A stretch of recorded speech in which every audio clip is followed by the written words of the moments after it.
네, 안녕하십니까. 저는 한성구라는 사람입니다.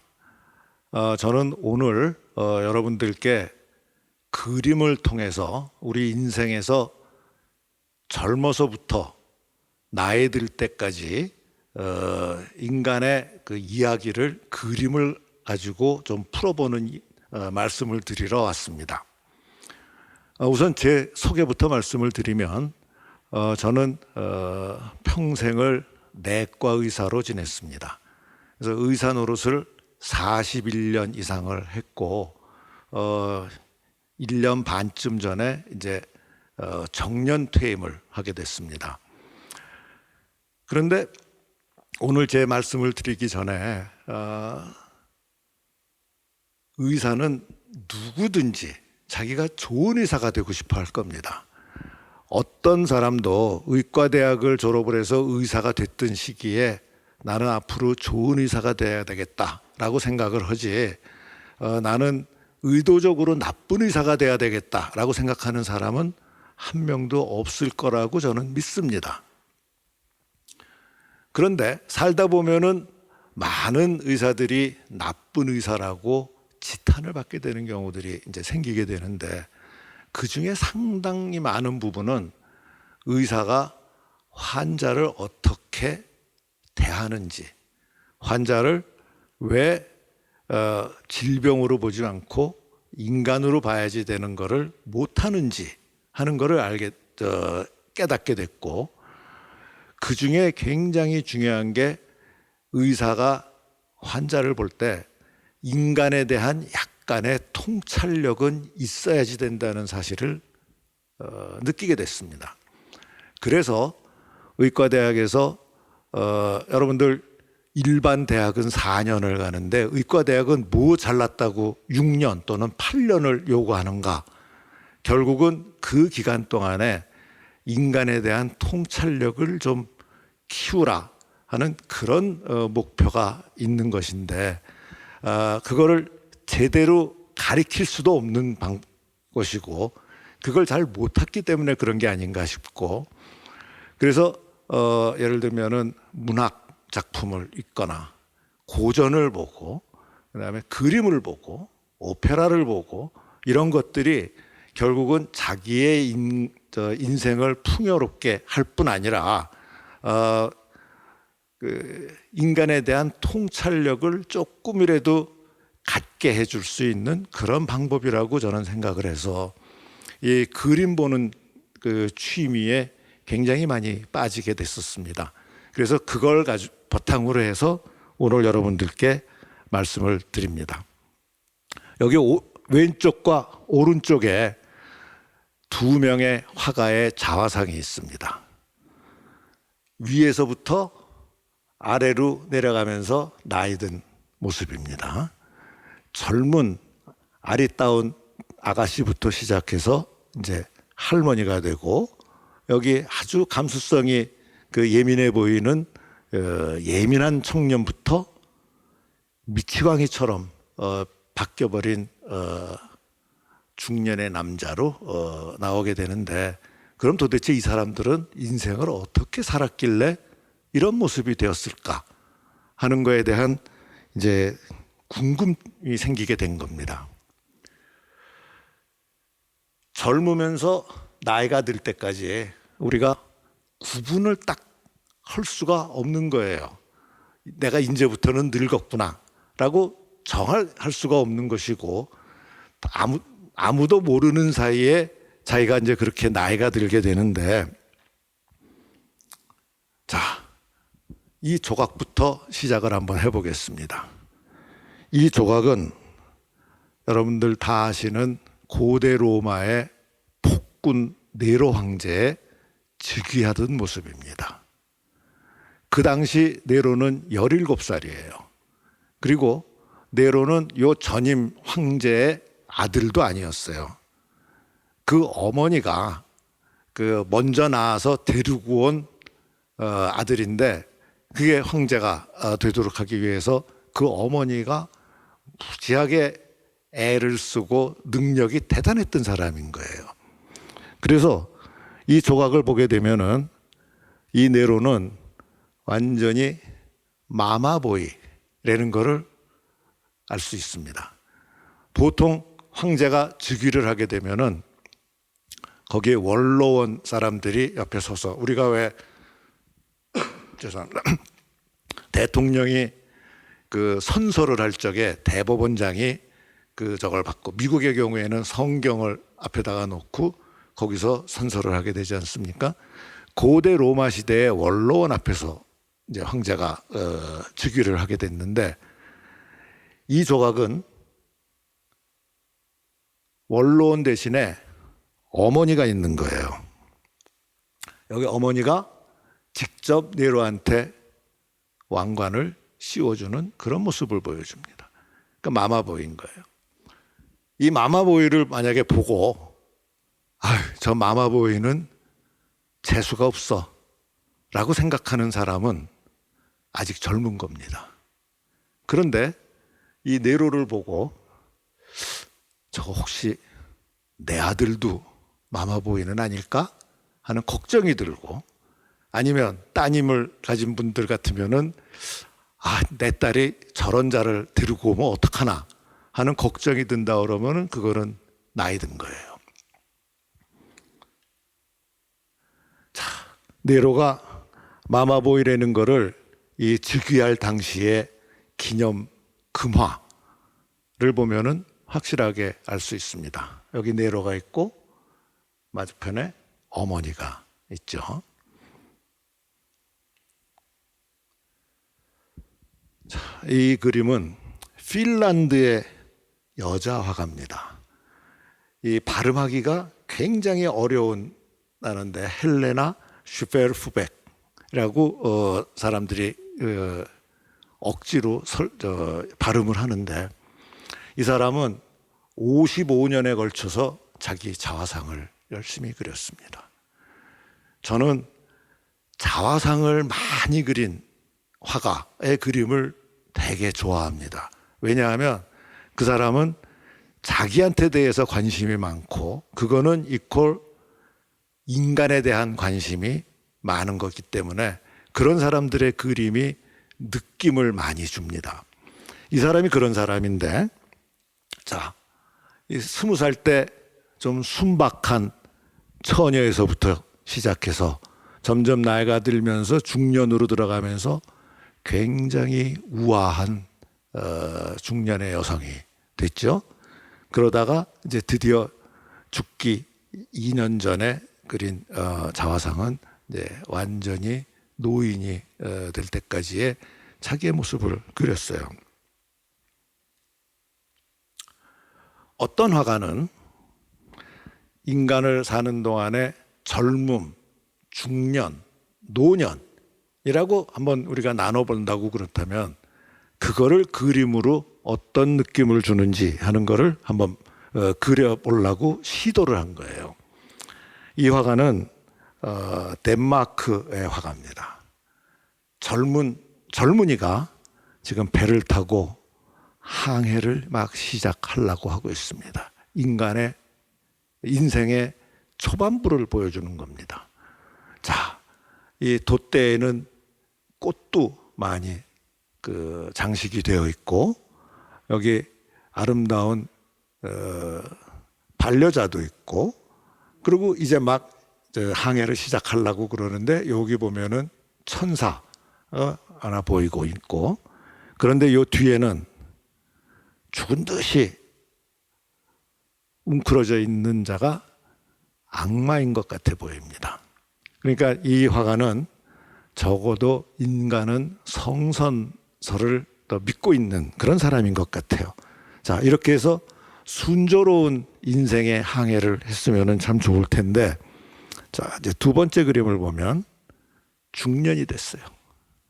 중년이 됐더니 여기 보시는 것처럼 파도가 굉장히 높아졌고 항해가 어려워집니다. 여기 있던 꽃은 어느새 다 없어지고, 그런데 여기에 숨어있던 악마가 나와가지고 이 삿대를 막 눌러서 거의 지금 이 삿대는 부러질 것처럼 이렇게 휘어져 있는 그런 모습을 보여주고 있습니다.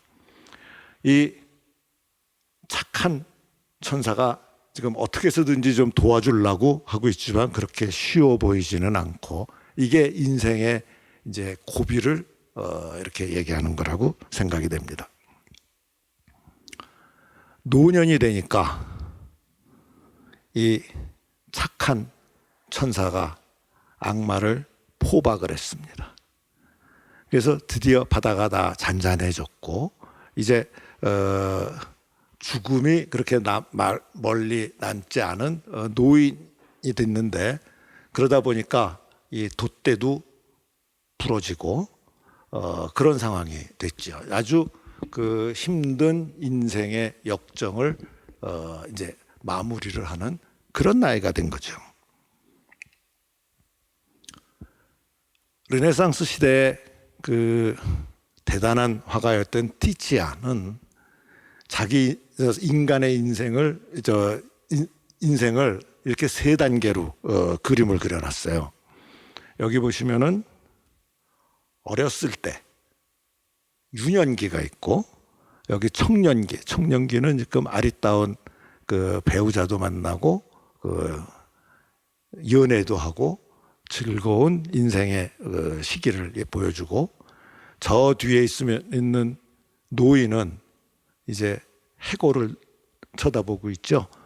죽을 자가 그렇게 멀리 남지 않은 노인을 그려놓은 겁니다. 당연히 이 그림을 그릴 때 화가는 이 시기였으니까 늙음은 저 뒤에 먼 훗날로 생각을 하고 있다는 게 이 그림에서 우리가 인식을 할 수 있습니다. 또 다른 화가도 마찬가지, 여기 아이가 있고 젊은이가 있고, 여기 나이 든 사람은 이제 무대에서 퇴장하는 것 같은 그런 느낌을 주는 그림을 그렸어요. 화가들이, 이런 그림을 그린 화가들은 나름 인생이라는 게 어떤 것이고 사람이 살면서 어떻게 변화를 해가는지 하는 거를 나름 고민을 하고 그거를 표현을 하려고 하니까 이런 그림들이 나오게 된 것이죠. 아까 나온 그 티치안은 인생을, 이건 이제 남자의 경우입니다. 젊은이, 장년, 노년인데 이거를 동물로 비유를 했어요. 그래서 개, 사자, 늑대. 개, 사자, 늑대를 다들 여기에 맞아 이렇게 생각하지는 않겠지만은 하여튼 나름 이런 생각을 해본 화가도 있었습니다. 젊었을 때는 모든 것이 즐겁죠. 그래서 오죽하면은 낙엽이 굴러가는 거를 보고도 깔깔거린다는 그런 표현이 있을 정도로 모든 게 즐겁고, 그런데 친구가 있으면은 더더욱 좋죠. 그래서 젊었을 때 이런 기억은 아마 누구도 가지고 계실 건데, 어떤 화가는 이거를 그림을 그린 거예요. 그래서 젊음, 그랬을 적에 젊음은 즐거움이라고 생각을 하는 화가는 이런 그림을 그렸고, 또 어떤 화가는 젊음의 특징 중에 하나가 인생의 방황이죠. 자기의 인생관이 확실하게 정립이 되지 않았고 세상을 잘 모르고 이럴 때 나는 어떻게 가야지 되는지 하는 거를 방황하고 헤매는 그런 거를 젊음으로 그린 그런 그림도 있고, 이거는 러시아의 그림입니다. 또 다른 화가는 이렇게 뛰쳐나가요. 젊음은 충동적일 경우가 많이 있어요. 이 그림은 멕시코의 화가입니다. 세계 어디 있는 화가든지 인생을 사는 거는 다 똑같은 거기 때문에 나름 이렇게 그 인생의 젊은 시기를 이렇게 표현을 한 사람도 있고, 또 어떤 사람은 젊은 사람은 조롱을 잘해요. 조롱이라는 거는 그렇게 썩 좋은 저거는 아니지만 머리가 좋고 그다음에 아주 재치가 있고 이런 사람일수록 기성세대를 조롱하고 그런 경우가 많이 있는데 바로 그 점을 여기다가 그려놓은 겁니다. 또 다른 한편으로는 젊은 사람은 유혹에 굉장히 약해요. 유혹에 빠지기가 참 쉽습니다. 이거는 프랑스의 화가입니다. 이 뒤에 굉장히 달콤한 귓속말이 지금 계속 들어오고 있고 그것 때문에 이 젊은이는 이제 좀 들떴어요. 눈에 보이죠?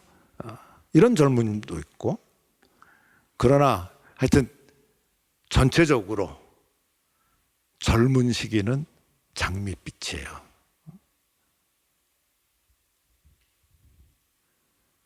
젊음의 또 다른 특징 아니면은 특권이라고 얘기하는 게 사랑입니다. 근데 제가 나이 들어 보니까 나이 든 사람도 사랑을 할 수 있다는 거는 저도 알게는 됐어요. 근데 하여튼 일반적으로 사랑 그러면은 젊음의 특권처럼 되어 있죠. 바로 그거를 이 그림으로 보여주는 겁니다. 그러면 나이 든 사람은 어떤가? 이 그림처럼 대개 나이 든 사람은 좀 쓸쓸해요. 여기 보면은 이 노인이 지금 허리도 꾸부정해졌고 그리고 단장을 짚고 있는데 여기 보면은 젊은 어린 소년 셋이 있습니다. 이렇게 화가는 노인을 그릴 적에는 대조적으로 젊은 사람을 거기다가 같이 그려놓는 게 굉장히 그 느낌을 주기가 쉽거든요. 그래서 자, 이거는 제목이 오래된 늙은 스쿨메이트입니다. 학교를 같이 다닌 동창생들이에요. 자, 여기 지금 두 할아버지가 아주 즐거운 이야기를 하고 있지만 이 바로 뒤에는 진짜 학교에서 나오는 학생들 3명이 지나가고 있는데 이게 굉장히 대조적으로 보여주는 그림이에요.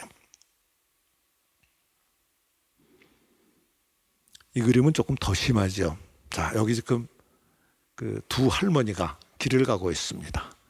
근데 제목을 보니까 스핀스터라고 되어 있어요. 스핀스터, 노처녀입니다.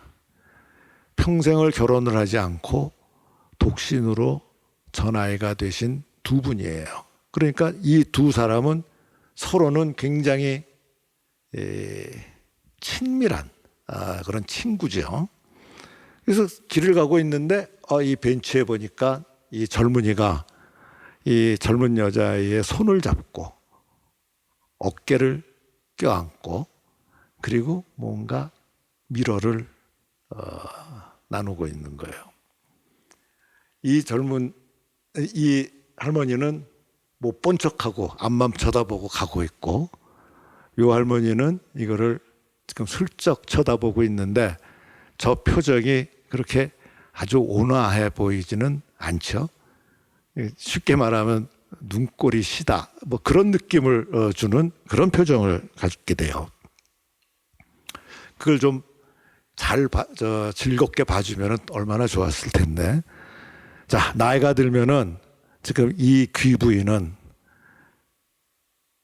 차를 마시면서 옛날을 회상하고 있습니다. 좋았던 옛날을 아주 아련한 표정으로 옛날 생각을 하고 있는데 그 옆에 이 그림은 19세기 그림입니다. 그러니까 이 할머니는 아마도 이 귀부인의 하녀로 평생을 살았던 사람일 겁니다.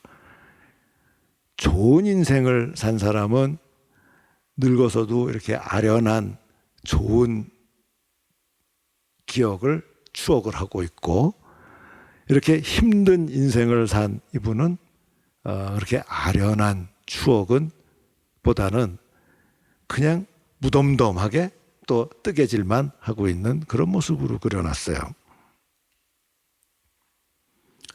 이 할머니도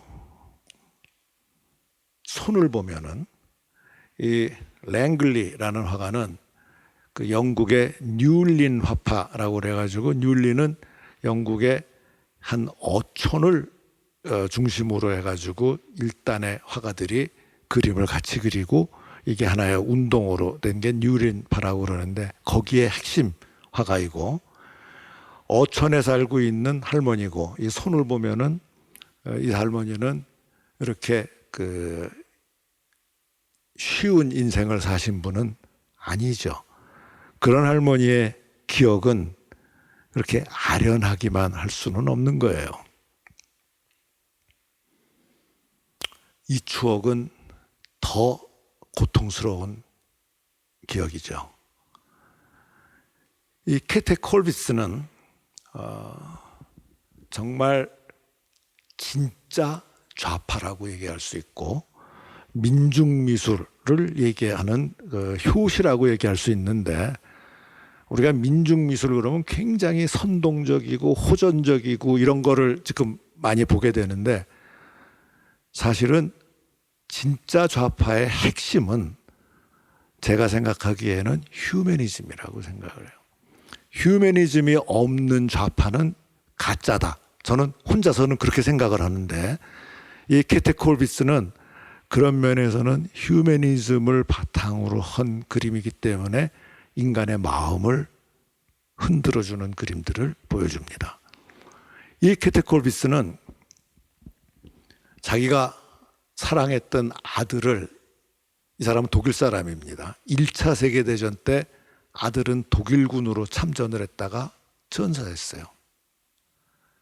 그리고 나이가 들어서 2차 세계대전이 또 나왔는데, 이번에는 자기가 가장 아꼈던 손자가 독일군으로 참전을 해서 거기서 또 죽었어요. 그래서 이 할머니는 어렸을 적에는 아들을 잃고, 그 다음에 나이가 들어서는 손자를 잃고, 그런 고통을 겪었던 사람이고, 이 사람의 추억은 이렇게 아플 수밖에는 없는 거예요.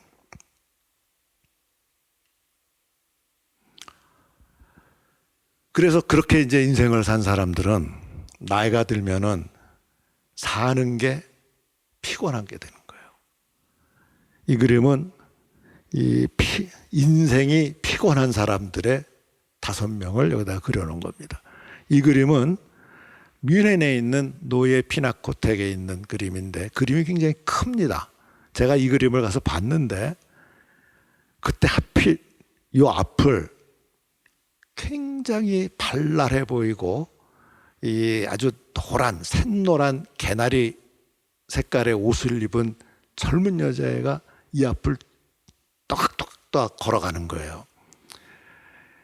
그 발랄한 젊음하고 이 배경에 있는 저 그림하고가 너무 대조적이라서 얼른 카메라를 꺼내서 하나 찍으려고 그랬는데, 제 카메라가 이렇게 꺼내서 찍을 때까지 시간이 너무 오래 걸려가지고 못 찍었는데, 아직도 그 장면이 저는 많이 기억에 납니다. 그래서 많은 화가들이 젊음과 나이듦, 늙음을 이렇게 대조적으로 그림을 그리려고 이제 그런 그림을 많이 그렸는데, 레오나르도 다빈치가 그린 드로잉을 보면, 자, 여기 지금 나이 든 할아버지가 있어요. 이 할아버지는 합주기가 됐죠. 이를 다 잃었습니다. 그런데 눈은 아주 활활 탑니다. 그래서 이 시선을 가지고 젊은이를 쏴보는 것 같은 그런 느낌을 줍니다. 젊은이는, 이 늙은이는 지금 안중에도 없어요. 이 시선이 조금 더 위를 보면서 전혀 이런 나이 든 사람처럼 이런 젊은이를 인식하거나 의식하거나 그러지 않아 보이죠. 젊은 사람은 지금 자기의 앞만 생각하지 주변을 볼 그럴 나이가 아닌 거죠. 루벤스가 그린 그림에는 이 주름진 할머니의 피부, 그 다음에 이 소년의 이 피부, 이 두 개가 나이 듦과 젊은 피부, 이거는 거의 이 피부의 대비를 보려고 이 그림을 그린 거 아닌가 싶은 그런 생각이 듭니다.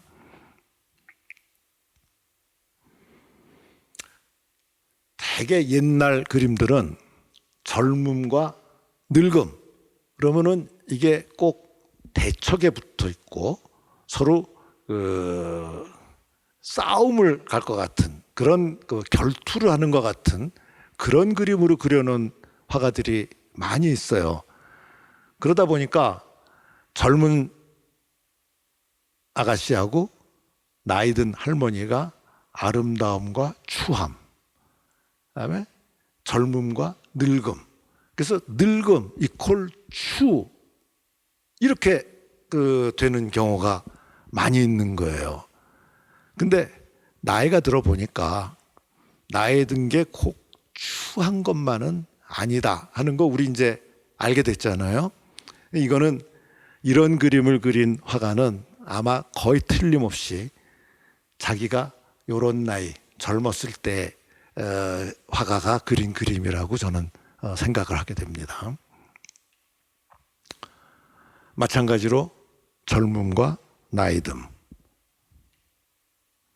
또 하나의 젊음과 나이듦. 그런데 이 그림은 이 노르웨이 오슬로에 가시면은 이 뭉크 뮤지엄이 있어요. 뭉크가 그린 그림이 거의 대부분이 여기 와 있는데, 여기 보면은 노인이 한 명 있고, 죄송합니다. 노인이 있고 여기 소년이 있습니다. 그런데 이 그림이 굉장히 보는 사람한테 큰 마음을, 느낌을 주는 이유는 이 두 사람이, 나이 든 사람과 젊은이가 다빈치가 그린 그림부터 시작해가지고 대개는 대척에 서서 결투하는 그런 느낌으로 그림을 지었는데, 이 그림은 이 두 사람이 같은 곳을 바라보고 있는 거예요. 아마도 이 과수원에 있는 이 나무에 꽃인지 뭐 열매인지 하여튼 이 나무를 올려다보고 있는데, 그러나 이 나이 든 할아버지하고 저 소년이 같은 거를 보고는 있지만 똑같은 느낌을 가지고 있지는 아마 않겠죠. 이 그림은 아주 대조적인 그림인 거예요. 자, 여기 할머니가 있고 손녀가 있어요. 손녀는 여길 쳐다봐요. 이 손녀는 지금 호기심이 무지하게 많은 거예요. 그래서 요 밑에 어떻게 생겨 있고 자기가 처음 보는 거에 대해서 아주 열중해서 이거를 보고 있는데, 나이가 들면은 가장 속상한 게 뭐냐면 호기심이 줄어든다는 거예요. 호기심이 줄어드는데, 이 할머니는 살 날이 얼마 남지 않았다. 이제까지 살아온 기간이 훨씬 더 긴 거예요. 그러니까 이 할머니는 뒤를 쳐다봐요. 뒤를 쳐다보면은 남한테 얘기할 적에 우리 때는 뭐 옛날에는 이런 얘기를 자꾸 하게 되는 거예요. 새로운 호기심이 없고 지적인 호기심이 있어야지 이 젊은 사람하고 이 앞을 보고 같은 거를 보고 얘기를 할 수가 있는데, 지금 여기는 아이지만 아이는 호기심 때문에 이쪽을 쳐다보고 있는데 이 할머니는 옛날을 생각을 하고 있으니까 저 표정이 그렇게 행복할 수가 없는 게 아닌가 하는 생각이 듭니다. 나이듦과 젊음을 쓴 아주 짧은 시가 있는데 제가 이 시를 굉장히 좋아합니다. 제목이 역장입니다. 이 시는 KTX가 나오기 훨씬 전에 쓰여진 시라서 KTX 안 나오고 그 당시 최고는 증기기관차에서 디젤로 들어와가지고 디젤이 최고였던 시절에 쓴 글입니다. 간단하게 보시면은 퇴색한 금테두리 모자를 바로 하고 버릇대로 다리를 모으고 섰다. 시골의 작은 역의 역장입니다. 나이가 드신 분이에요. 퇴색한 금테두리 모자. 그런데 그렇게 탁 섰는데 왜 섰느냐? 기차가 들어오거든요. 속력을 떨치는 디젤. 그런데 이 디젤 기차는 급행열차예요. 이 역에는 서지도 않아요. 그러니까 역장을 본 채만 채 그냥 역을 통과할 뿐입니다. 그래서 속력을 떨치는 디젤에 젊은 교만이 미울 것도 없어요. 그래서 기차는 휙 지나가 버리고 다시 보니까 17시 48분 이게 이제 퇴근할 때가 되고 늦은 오후가 된 거죠. 이 역장의 나이하고 똑같아 보이고 백일홍 시드는 또 하루의 오후. 그냥 아주 짧은 시인데 이게 젊음과 나이듦의 아주 대조적인 거를 잘 표현을 한 시라서 제가 이 시는 참 좋아하는데 이 그림, 이 시하고 거의 똑같은 느낌을 주는 그림이 하나 있어요. 그 그림은 바로 이겁니다. 이거는 일본 그림입니다. 일본에 대해서 그 여러 가지로 그 감정을 좀 그 복잡하게 가지고 계신 분들이 많이 있으시겠지만은 그림은 이거는 그냥 인간의 이야기를 보는 거기 때문에 이게 일본이든 러시아건 멕시코건 미국이건 프랑스건 독일이건 인간의 기본은 거의 똑같은 부분이 있는 거예요. 자, 이 그림은 제목이 뭐냐 하면은 홍매 그리고 백매입니다. 매화가 빨간 매화가 그리고 하얀 매화가 있는데 이 가운데 있는 게 이게 강입니다. 뭐 개울이라고 해도 좋고 하여튼 물이 있습니다. 이 물을 앞두고 이쪽에 오른쪽에는 빨간 꽃이 피었죠. 홍매입니다. 그런데 이 홍매의 이 나무의 모습을 보면 거의 아주 늠름한 젊은이, 일본이니까 그 젊은 사무라이가 좀 교만해 보이기도 하고 딱 버티고 있는 그런 느낌의 나무를 보여주고 있고, 그런데 이 강 건너편에는 백매가 있습니다. 흰 꽃을 피우고 있는데 이 백매는 산전수전 다 겪고 아주 비틀고 그렇게 돼 있는 늙은 백매가 거기 서 있는 거예요. 그래서 이 그림은 그냥 강에 나무 두 그루를 그린 거지만 이 그림을 딱 보면 아, 젊음과 늙음을 나이듦이 이 그림으로서 그걸 이렇게 나무를 가지고 표현을 했구나 하는 그런 느낌을 갖게 해줍니다. 아까 말씀드린 것처럼 저는 의사 노릇을 많이 했어요.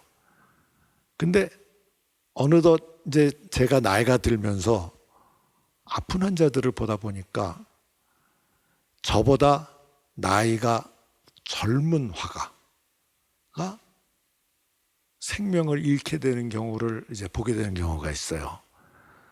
젊은 의사가 나이 든 환자를 보고 물론 그거를 뭡니까 이 비중을 낮추게 보면 안 되는 거고 그렇지는 않지만은 그러다가 환자가 생명을 잃게 되면은 아유, 그래도 그 저분은 사실만큼은 사신 것 같아라는 생각이 드는 그런 환자를 보는 경우가 있고, 어떤 경우에는 지금 이 그림에 보면은 의사가 나이가 들었죠.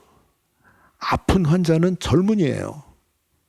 그런데 이 의사의 표정을 보면은 의사가 지금 이 환자를 살려낼 방법이 없는 거예요. 이런 경우에 나보다 나이가 젊은 환자를 잃게 될 때 그 의사가 갖는 그 상실감이라고 그럴까? 이런 거는 훨씬 더 클 수도 있다라는 거를 이 그림이 잘 보여줍니다.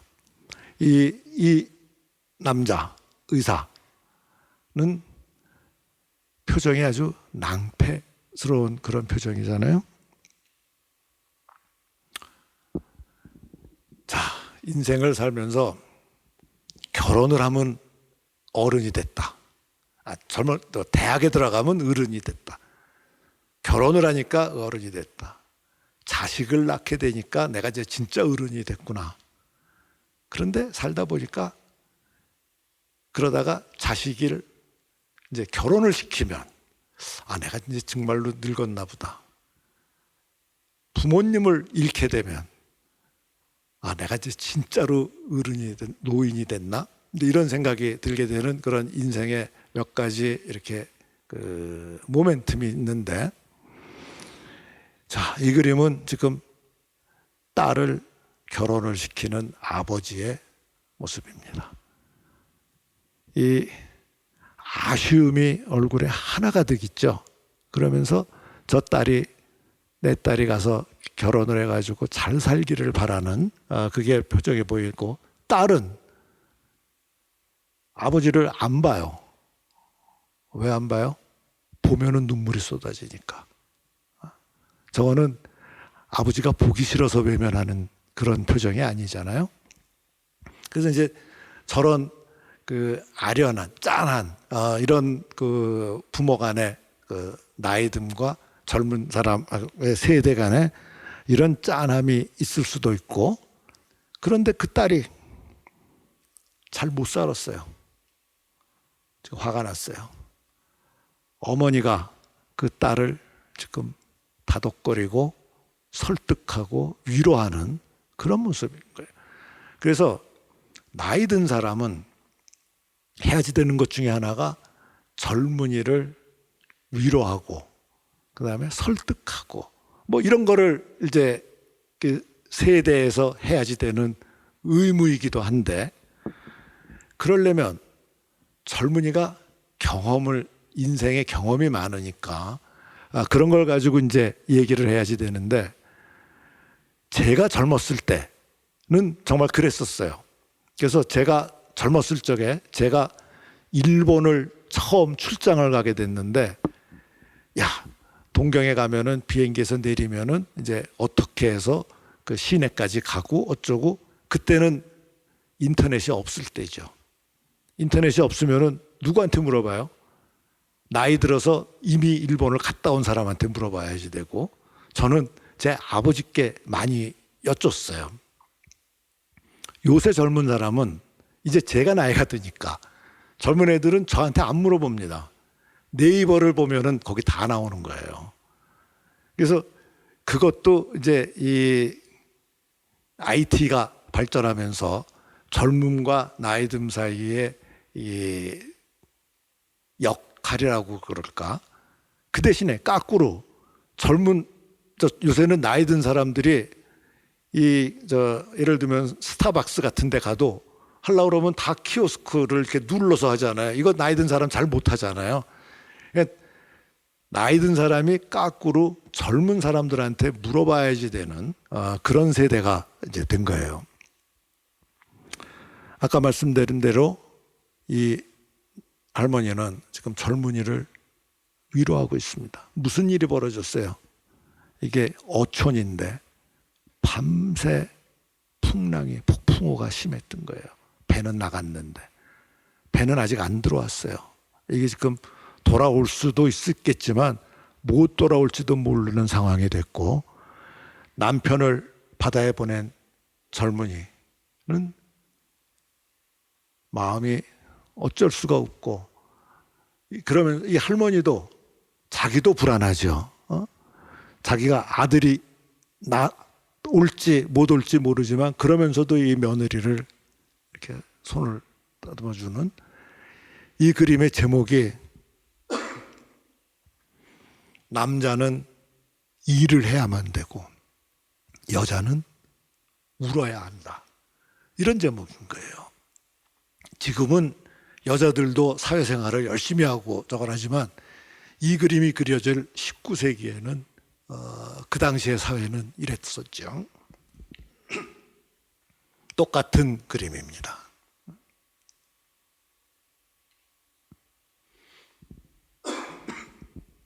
저는 나이가 들면은 아주 그 자연이 인자해지고 온화해지고 포근해지고 이런 사람이 되는 줄 알았어요.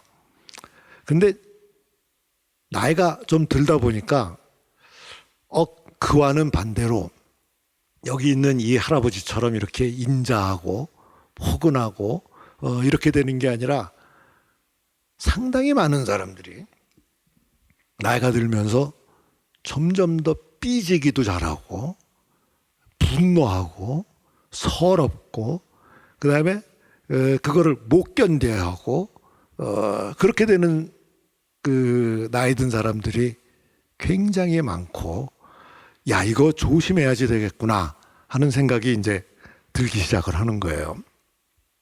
자, 이 할머니는 이 어린 아이를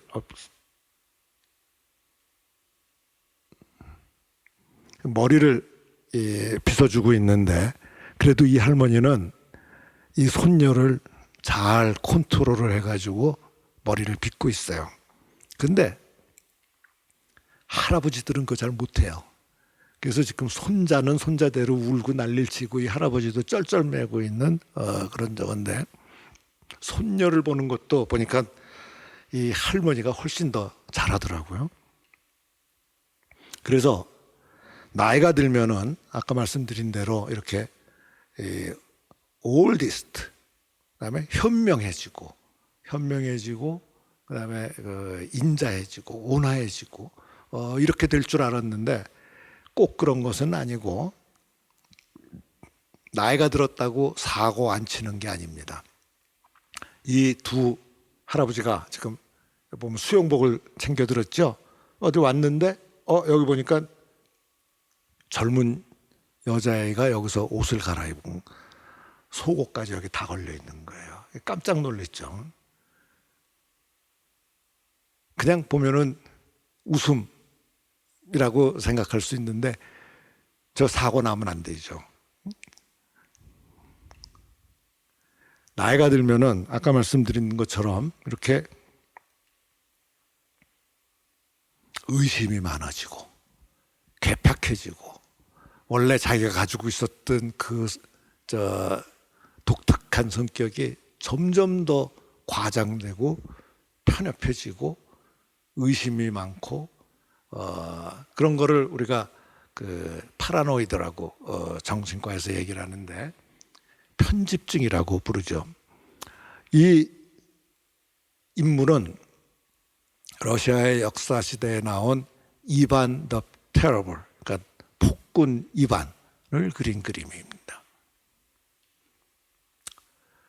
그 반면에 이렇게 노부부가 이 화창한 날에 둘이 앉아가지고 잼을 만들고 있어요. 보기가 좋은 그런 그림이죠. 그런데 이 두 할아버지가 항상 이렇게 지냈느냐? 아닙니다. 싸움이 났어요.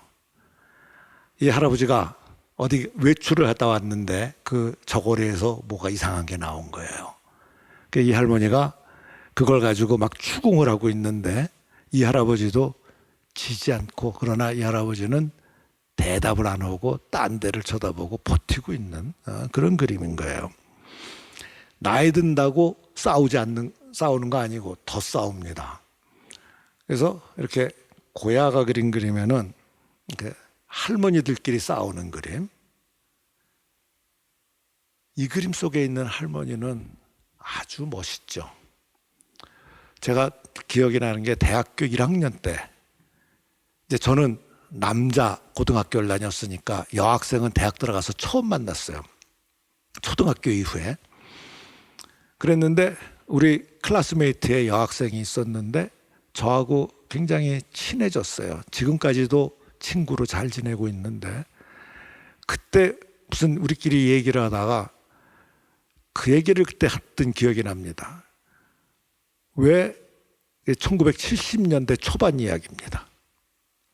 왜 멋진 할아버지들은 그래도 좀 보이는데 왜 멋진 할머니는 그렇게 보기가 힘들까 하는 거를 그때 대학교 1학년 때 이제 저하고 제 동료들이 그걸 한번 토론을 한 적이 있었어요.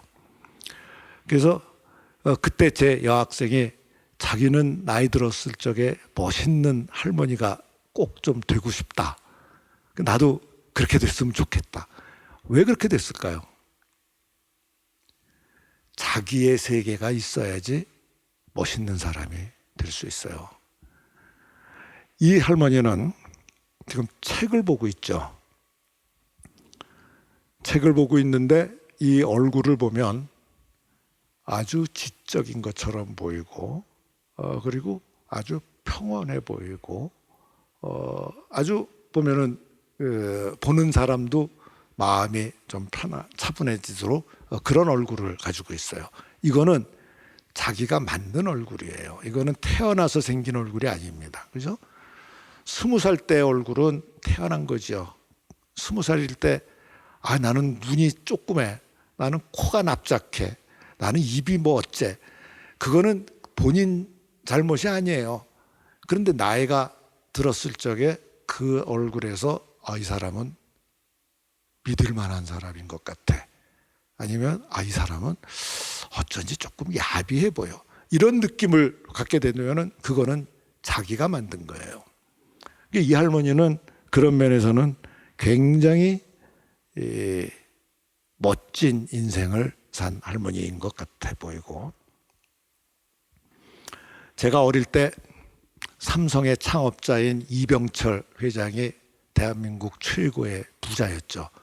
그래서 제가 아주 어릴 때는 아무도 이병철이라고 안 불렀어요. 돈병철이라고 불렀죠. 미국의 최고의 부자가 록펠러죠. 이 록펠러에 초상합니다. 존 록펠러죠. 돈 록펠러예요. 얼굴을 보면 굉장히 강팍해 보이고 덕이 있어 보이는 얼굴은 아니에요. 어떤 면에서는 조금 교활해 보이기도 하고 정말 그랬던 사람인 거예요. 좀 잔인했고. 그래서 엄청난 부자가 됐는데 그 이후에 이제 그 돈을 가지고 쓴 얘기는 또 다른 이야기지만 하여튼 이 얼굴을 보면은 이 록펠러가 돈을 어떻게 벌었는지 이 초상화 하나로 알 수 있습니다. 이런 분, 제가 만약에 딸이 있는데 상견례를 갔더니 시어머니가 되실 분이 이런 표정을 하고 딱 이렇게 하고 나타나셨다 그러면 나는 무지하게 마음이 편치 않을 것 같아요. 왜냐하면 이 양반 나쁜 분 아니에요. 그렇지만 무지하게 깐깐해 보이는 분이고 아마 이 밑에서 일하는 사람 또는 며느리는 고생 꽤나 할 것 같은 그런 표정을 보이죠. 거기에 반하면 이런 분은 조금 마음이 놓이죠. 자기가 만든 평생 동안에 살았던 게 이 얼굴에 그대로 보이는 거죠.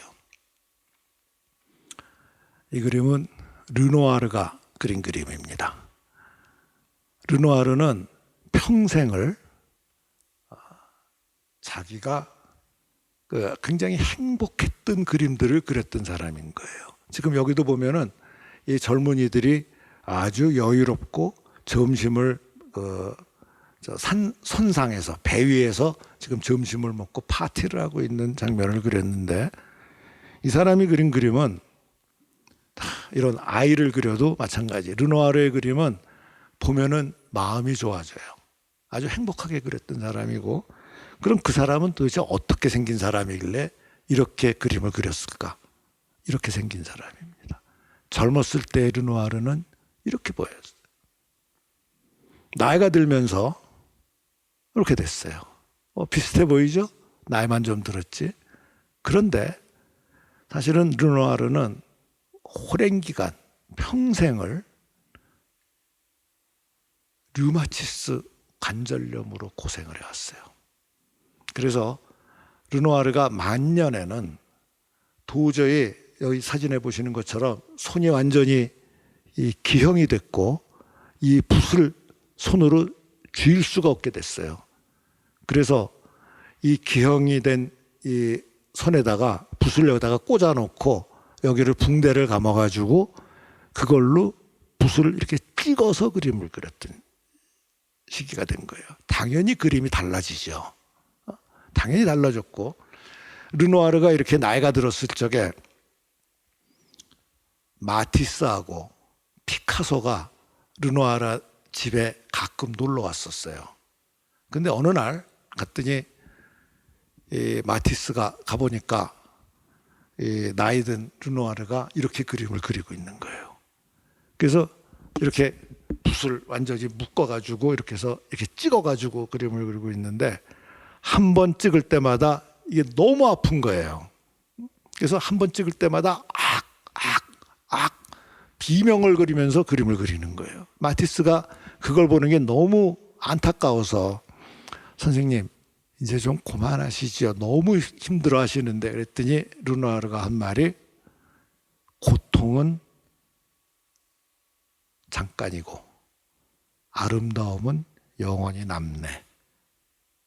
그 굉장히 감동적인 말을 이제 르누아르가 했어요.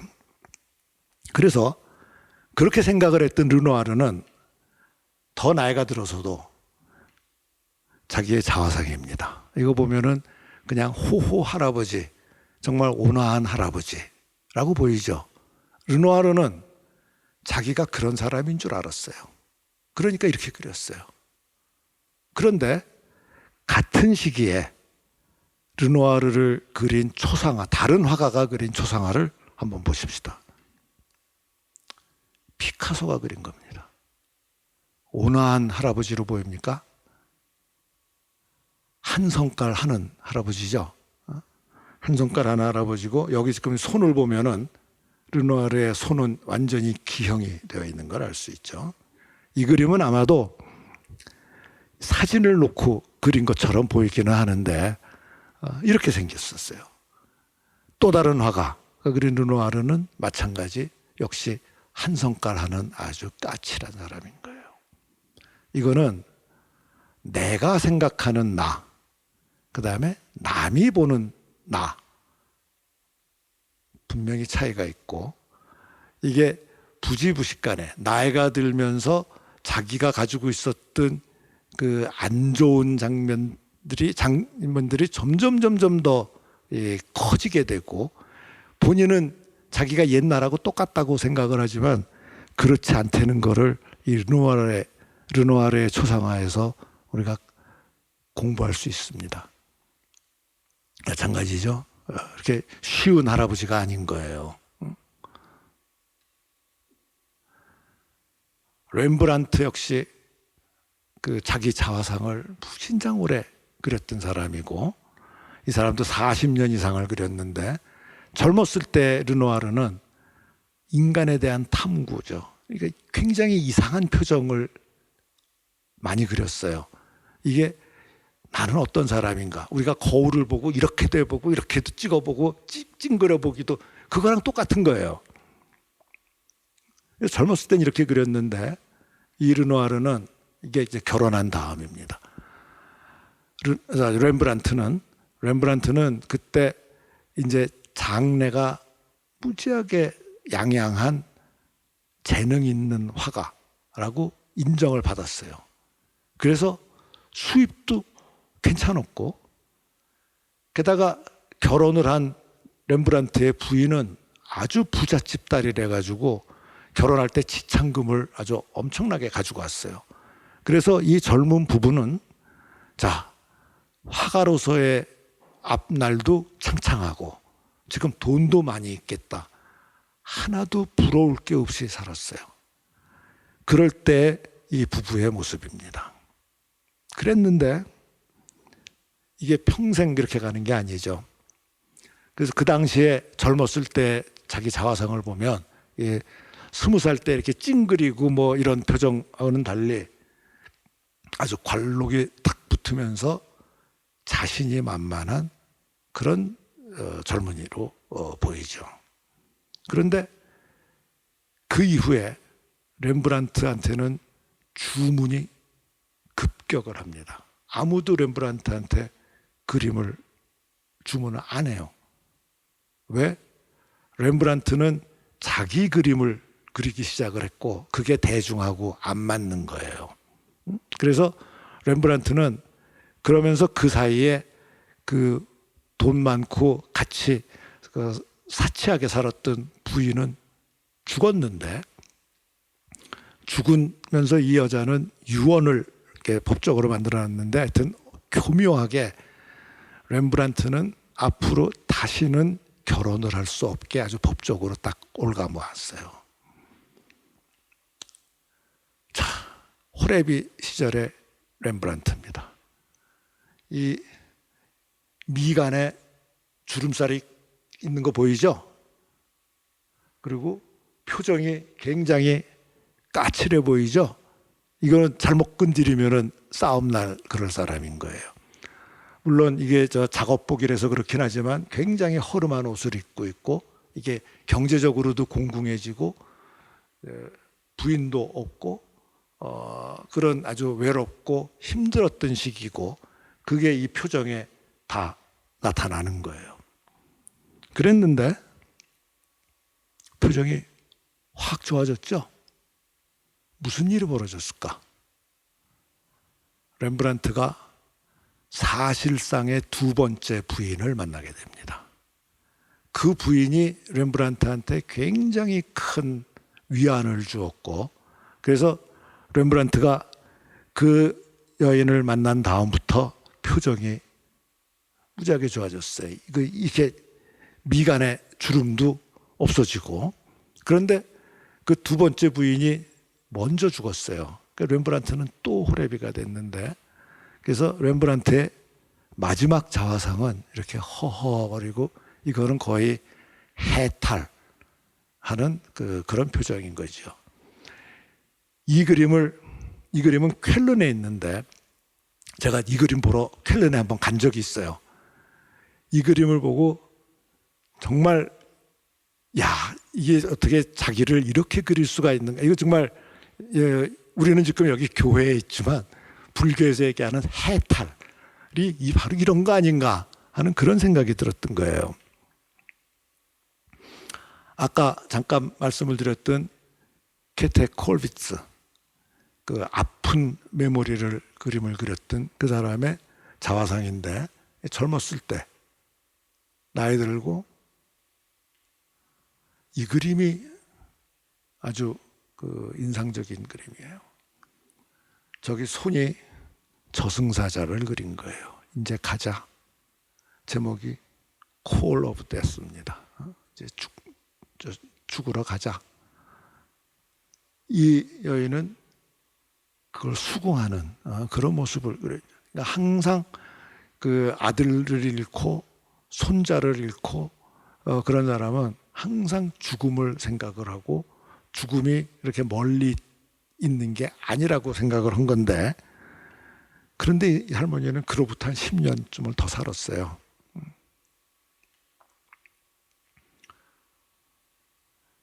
절규를 그린 뭉크도 초상화를 굉장히 많이 그렸는데, 자, 이거는 쭉 한번 넘어가 보시죠. 뭉크는 젊었을 적에, 자, 얼굴이 보면은 굉장히 예민해 보이죠? 굉장히 예민한 사람이에요. 그런데 이제 나이가 좀 들면서 엄청나게 한 번 실연을 했는데, 그게 평생 그 트라우마로 남았던 사람이고, 이 사람은 정신과로 입원을 해가지고 정신분열증이라는 진단을 받은 적도 있고, 이 머리에다가 전기 충격을 하는 그런 전기 충격 쇼크 치료를 받은 적도 있는 사람인데, 그래서 꼭 이런 거 보면은 이 몽유병자 같이 밤에 집안을 이리저리 왔다 갔다 하는, 이 제목도 나이트 원더러예요.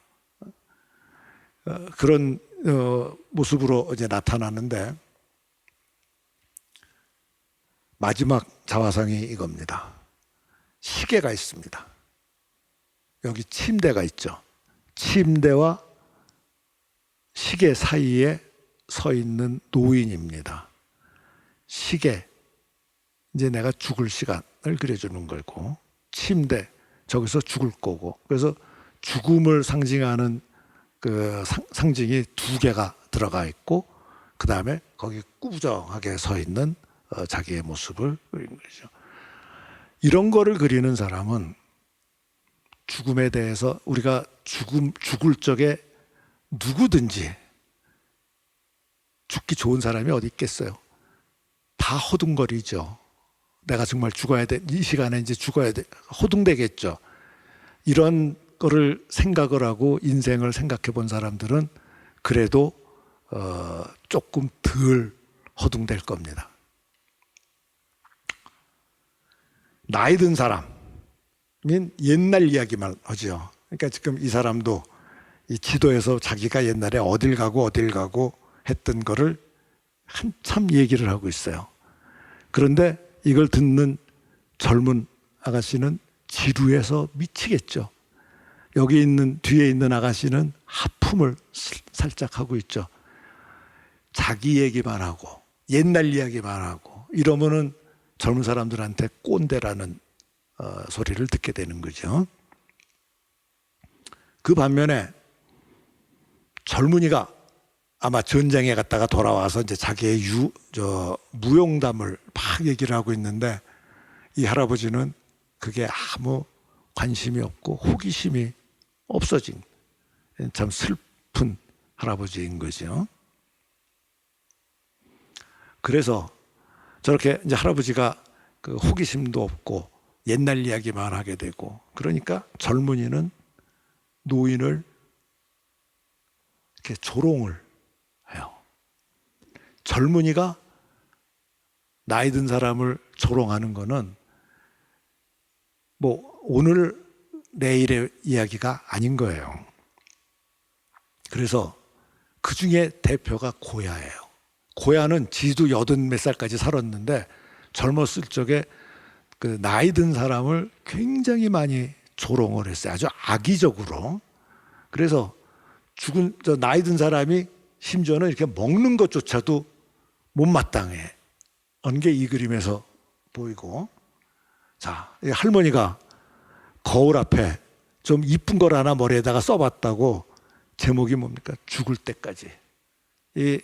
이거는 여자에 대한 조롱이기도 하고 노인에 대한 조롱이기도 하고, 이런 거 보면은 조금 마음이 편치는 않는데, 자, 여기 보면 이 할아버지는 지금 뭘 까불다가 계단에서 굴러 떨어지고 있어요. 제목이 뭐예요? 자랑하려고 나이를 생각하세요. 그러니까 이렇게 조롱을 많이 했었어요. 그래서 그렇게 조롱하는 젊은이한테 주는 대답이 이 그림에 있는 거예요. 이 그림은 이제 그 홀리 트리니티, 삼위정절을 보여주는데, 이거는 뭐 기독교에서도 굉장히 그 해석이 조금 다르시겠지만, 이거는 좌우지간 그 카톨릭에서 만들어 놓은 그림인데, 이 그림 자체는 무지하게 훌륭한 그림입니다. 여기 있는 이 그림들 사람들이 다 실물 때 사람들이에요. 굉장히 큰 그림이고 엄청나게 큰 교회의 벽에 그려낸 프레스코예요.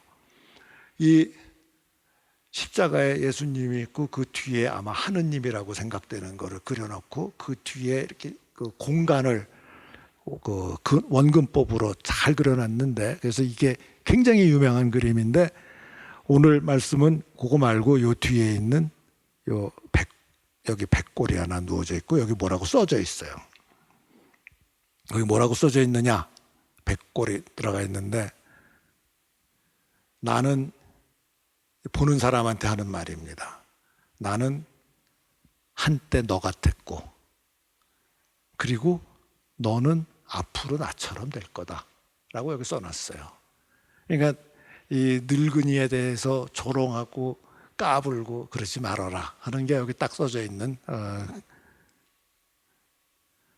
그래서 젊은이가 늙은이를 조롱하기도 하지만 나이 든 사람, 기성세대가 젊은이를 핍박하는 경우도 있죠. 이거는 부자지간인데 그 유명한 피터 대제입니다. 피터 대제 무시무시하죠. 황태자가 마음에 안 든 거예요. 그래서 자기 아들을 막 질책하는 그런 그림인데 젊은이가 꼼짝도 못하고 있죠. 심지어는 고야는 좀 문제가 있어요. 이 그리스 신화에 보면은 아들이 자기를 거세할까봐 겁이 나가지고 아이가 낳는 족족 꿀떡꿀떡 삼킨 이야기가 있죠. 그거를 고야는 이렇게 꿀떡 삼킨 게 아니라 뜯어먹는 것처럼 아주 그로테스크한 그림을 그렸는데, 고야가 이 그림을 그릴 당시에 고야는 정신 상태가 온전하지가 않았었어요. 그래서 이런 그림들을 우리가 고야의 그림 중에 그 시기의 그림을 블랙 페인팅이라고 부르는데, 그 블랙 페인팅이 보면은 좀 무시무시하기도 하고 마음이 불편한 그런 그림들이 많이 있습니다. 루벤스도 이렇게 그렸어요. 이 노인이 아기를 뜯어먹을 그런 그림을 그렸는데, 이게 이제 기성세대가 새로 오는 세대에 대한 그 핍박을 이렇게 그림을 그린 것들이죠. 자, 한스 발둥이라는 이 독일의 화가는, 자, 여기 죽음이 있습니다. 모래시계를 가지고 있죠. 할머니를 팔짱을 끼고 이제 데려가려고 그래요. 이 할머니는 자기 혼자 가는 게 싫어요. 그래서 이 젊은 아가씨의 옷을 잡아 당기죠. 같이 가자. 이 젊은이가 좋아할 리가 없죠. 그러니까 이 표정이 아주 뾰루퉁하고, 이게 늙은이의 심술을 그린 거예요. 게다가 이 제목을 보면은, 자, 이게 시간입니다. 시간은 할아버지로 나오고 날개가 있고 여기 모래 시계를 가지고 있고 시퍼런 낫을 가지고 있는 게 시간의 신입니다. 그런데 그 사람이 지금 이 할머니한테 명령하죠. 아름다움을 파괴해라. 그냥 놔둬도 시간이 지나가면 다 시들어질 텐데, 그거를 할머니가 이 젊은 이의 아름다운 얼굴을 망가뜨리려고 하고 있는 그림입니다. 늙은이는 젊은이를 당할 수가 없기 때문에 다른 방법을 써요. 돈이에요. 나이 든 사람은 돈이 있으니까, 지금 여기 보면은 젊은 여자를 놓고 경쟁을 하는데, 젊음과 부를 가지고 경쟁을 하려고 그러고, 마찬가지 그림인 거죠. 이게 말하자면 그렇게 해서 성공한 사람이 지금 unequal marriage입니다. 이 두 사람이 할아버지와 젊고 예쁜 신부를 지금 그려놓은 것이고, 이 뒤에 있는 하객들이 그렇게 축하만을 하지 않는, 이 얼굴은 이 화가의 자화상이 여기 들어가 있습니다. 그래서 이거를 보는데 마음이 불편한 거를 그려주는 것이고, 자, 이 할머니는 지금 거울을 봐요. 근데 거울 속에 있는 얼굴은 젊고 예쁜 얼굴을 보여주는 거예요. 이 할머니가 원하는 거죠. 그래서 항상 잃어버린 젊음에 대한 아쉬움, 아련함, 이게 이제 항상 남게 되는데, 그러니까 자, 여기 보면은 지금 이 몸이 많이 늙었죠.